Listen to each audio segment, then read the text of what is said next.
Good afternoon.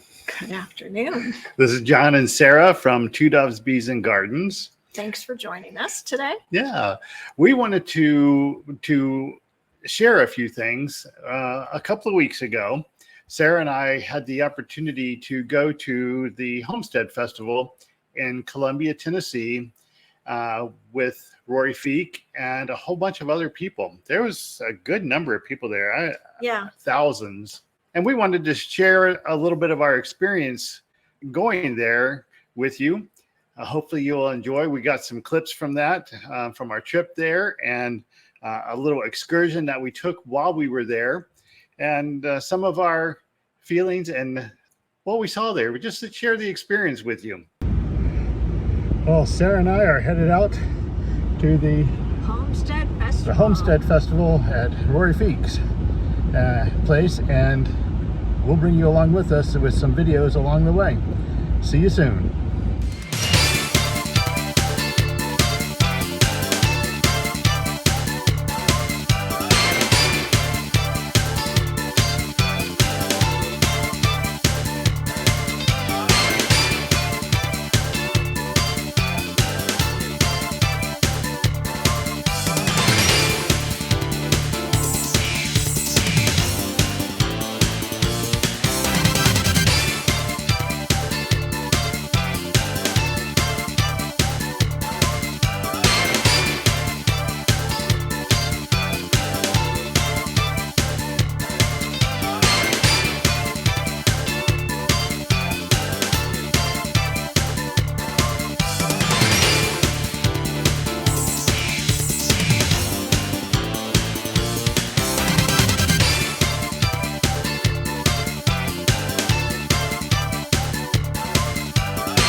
Good morning. Good morning. We're at the Homestead Festival in Columbia, Tennessee.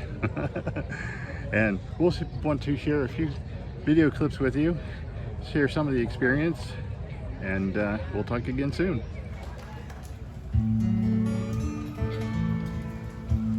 Well, I've been a waiter, a roofer, a clerk. I've shoveled manure until my pride hurt. When you're starting out, it's all part of the work to do what I do. Now, I've been evicted for not making rent, made my daddy wonder.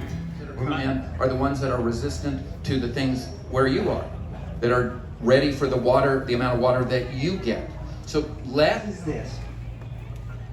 You can either take pain out with an analgesic, take pain away, or you can change somebody's healthy plants. You have to water less. You have consulting, helping folks set up their own farms, and helping their families to set up their farm. Hopefully that gives you a little bit of context.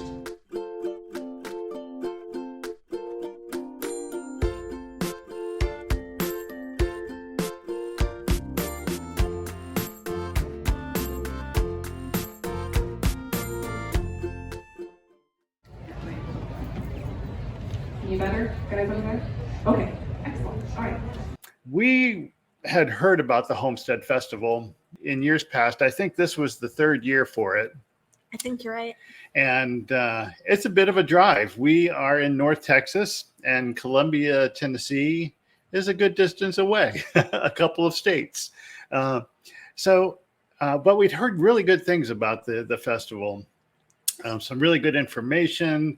There was a lot of music in the evenings. And coincidentally, the Airbnb that we booked to stay in almost a year in advance, not quite a year in advance, was very close to the Homestead Festival, Mhm. and almost within walking distance. It wasn't, but it was very close. It was like close. it was like maybe a mile, Or two. maybe a mile and a half, maybe 2 miles away. We couldn't have planned that any better. And it was really surprising when we got up and went to town the next morning and saw where everything was set up and where it was going to be. It's like, holy crap, this is really close. So it worked out really well for us. Yeah. But anyway, what was your thinking when we signed up for it? What were you anticipating? I really didn't know what to expect. Other people that we'd seen on YouTube would talk about how great it was. And so I was wanting to learn more about homesteading and just the experience and see what kind of takeaways we could get. Yeah, well, it was 2 full days of the festival, Homestead Festival. There was a very large marketplace. I'll call it the vendor marketplace. There were quite a number of vendors there, and some really interesting things. Yeah. Well, I can tell you the things that we came home with. Yeah. Some books and plants and some blacksmith knives. Yeah. In fact, watch for an announcement coming up sometime soon. We'll probably do a live, and I have a couple of homemade, I guess, blacksmith made knives that I'm going to give away. We bought some extra to share with you. They're really nice. They're fairly small. They're not large knives, but they're really handy to have around if you need to cut something in the garden. That's why I got one. Yeah, so we bought 4 of them. I have one, Sarah has one, and I bought 2 to give away. So watch for some announcements there. The other vendors that were there, I got some honey. I love getting honey from in different places. There was a place that had what were they, smoothies? Oh yes, we got some amazing strawberry lemonade. Yes, they were really good. We ran into a chicken vendor, a person that sells a company that sells chickens, a hatchery here in Texas. And I think we're going to order when we order some more meat birds, we will likely get them from them because they're close by. We're going to get some meat birds when we do from here in Texas.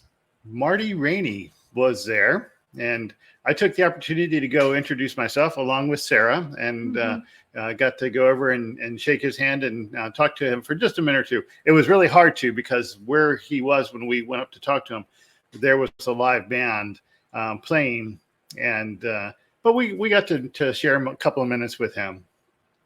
We met some other people. We also got to attend one of our first sessions was with the Dohertys. Yes. What did you think of their presentation? It was very informative, very down to earth. It made so much sense. They talked about pasturing your animals and having a dairy cow, and how all the different ways that benefits the homestead, and not just milk for your family. Yeah. Well, and they talked about, raising pigs, raising chickens. They were kind of down on goats. Well, goats, they're not down on. Yes. But goats like to eat brush. And so when you have an area that has a lot of brush that you need to clear, you put the goats in there. But when that's gone, then you have no natural area for the goats. And so it's time for the goats to go away. That's their perspective. Yeah. Well, that was one of the things that they were really fairly clear on too, is that if you don't have an animal or a set of animals or animals on your property, just to have them there, they serve a purpose. And if they're not serving a purpose, then why have them there? There are other things to help you build your soil health. They're really big on growing the health of your soil. Which I agree. That's so important. Yeah. So that was a good conversation, good talk. Yeah. What other ones do you remember? Let's see. We saw an herbalist who was very entertaining. I think he was from a down south. I think he might be a Louisiana guy. I think you're right. He has some Louisiana wisdom. Let's put it that way. He was very open and honest. He gave away a lot of plants, and along with the knowledge that he shared, And some herbal remedies. yeah. So it was some really good stuff that he shared. Some good information. Yeah. I also got to go to one. Sarah was going to one, and I went to a different one. I went to one where they were talking about soil health and building your soil versus dirt. Big difference. And there was, I need to get, there's some things that I can download from them that I need to go download. I haven't done that yet. So I really want to go do that. There was a number of, I mean, you could fill your whole day with. And Rory Feek's talk was amazing. Yeah, I was going to get to that. But there was the whole day we could get, there's, from pretty much 8 to like 4 or 8 to 5 is. Well, I don't think they started with the speakers until 9. That's true. They started the speakers at 9, but they had some preamble stuff, and they had a welcome in the mornings, and I think a prayer and things like that to start the day off. The highlight of the event was definitely the talk by Rory Feek, for me, for sure. It was basically, he was talking about keeping the home or putting the home back in Homestead. Mm-hmm. And it was really rather touching. There were some moments that I think he had a good number of the crowd in tears. It's very heartfelt. Yeah, definitely. He's talking about living where you live, living in your home, making your home, living there, from start to finish. And building relationships, spending time with the people in your family and also your community. Yeah, for sure. And that was really big on his whole talk. Basically they wanted to, he and Joey, which I don't know if you know their story, but if you haven't heard their story, you might look that up. Joey died not long after giving birth to her first child, and it's a touching story, and I think that's really one of the things that really brought their homestead to prominence. And they are open about what the situation was with Joey, and her desires, and that's really one of the reasons why they actually have this Homestead Festival. That was the thing that Joey and Rory wanted to do together.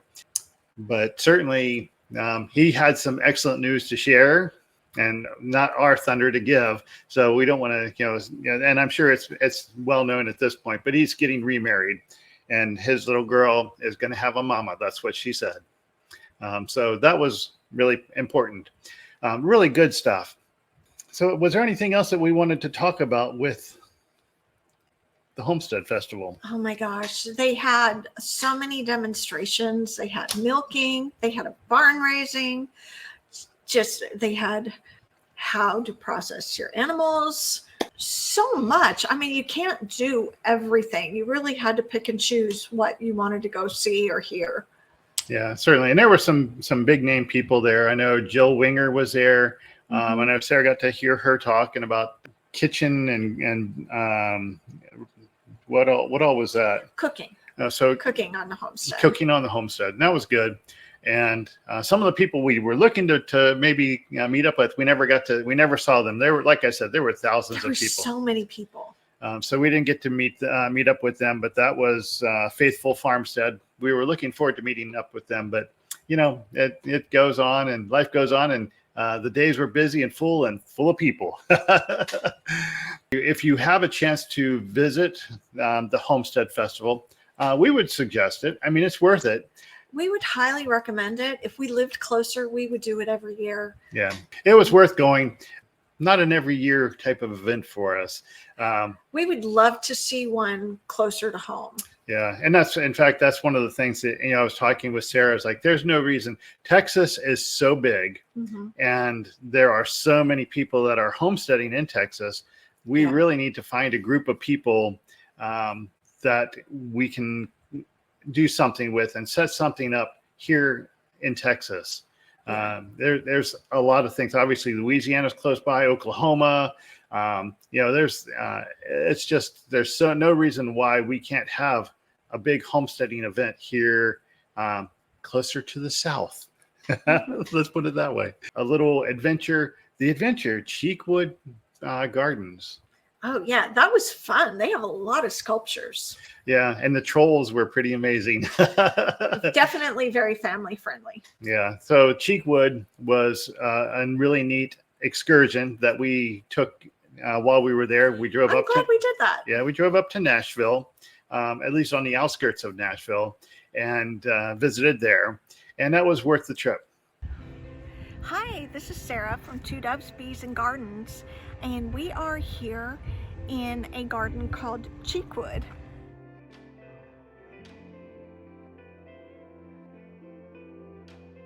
In Nashville, Tennessee. We love visiting gardens, and so we're exploring this one while we're in the area.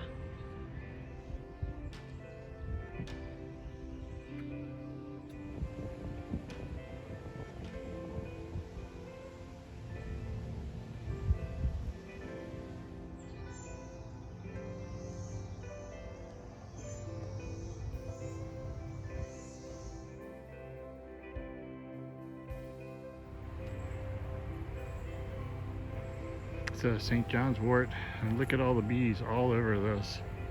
They're flying all over the place in here.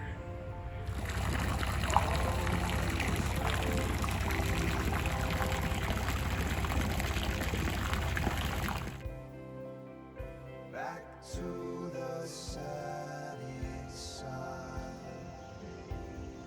It's a werebunny. Lighting up Lots of birdhouses. the dark.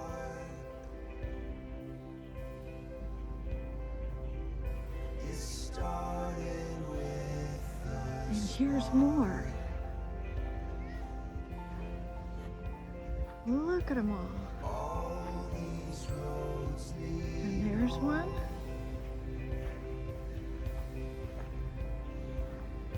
back to the sun. And there's a whole bunch more.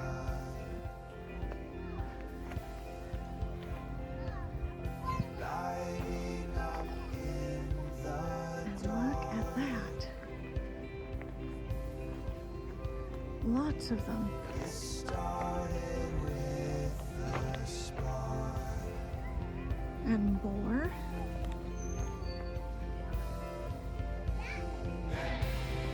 And there is a troll putting up birdhouses.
All these roads lead home.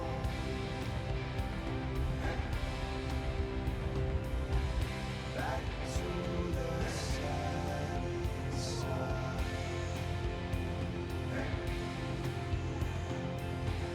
Lighting up in the dark.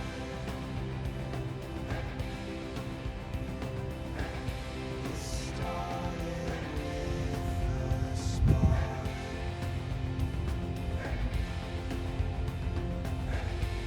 All these roads lead home.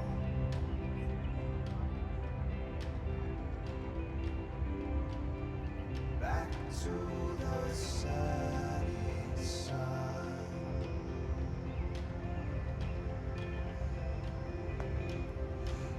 Light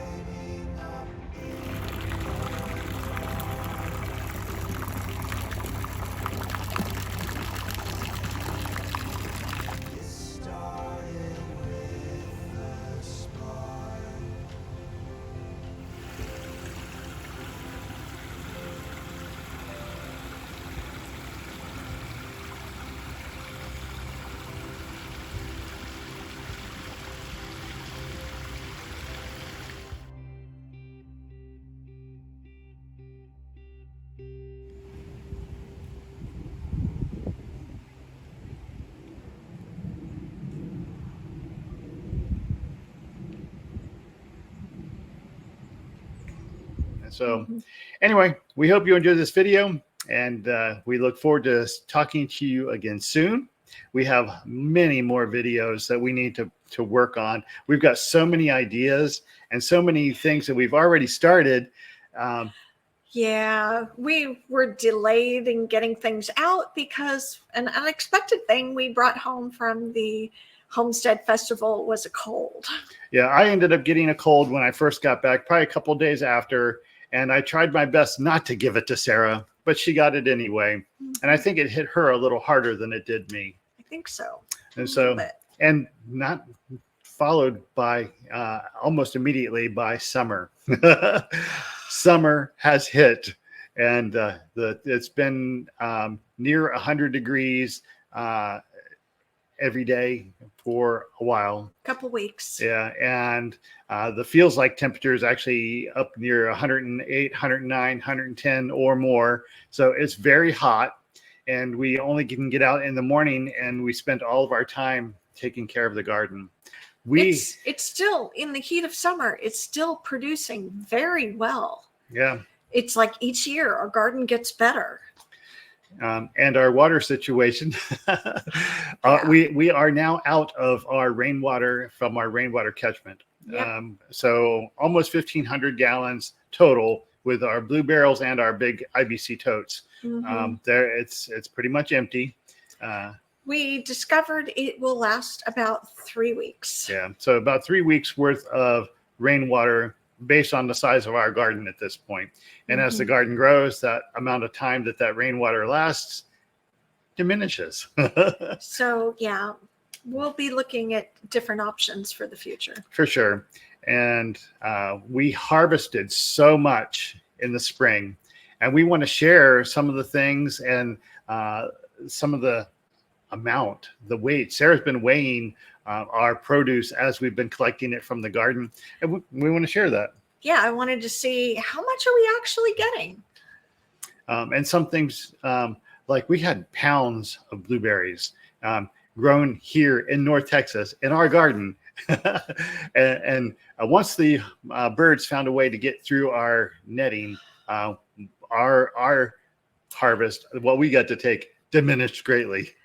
If we're getting any at all. Yeah. There's still blueberries out there, but they turn blue and they disappear. Yeah. But we harvested a lot of stuff, and we were going to share that with you too. So watch for a couple of more videos coming out, and we look forward to talking to you again very soon. Thanks, and we'll talk to you again. Bye.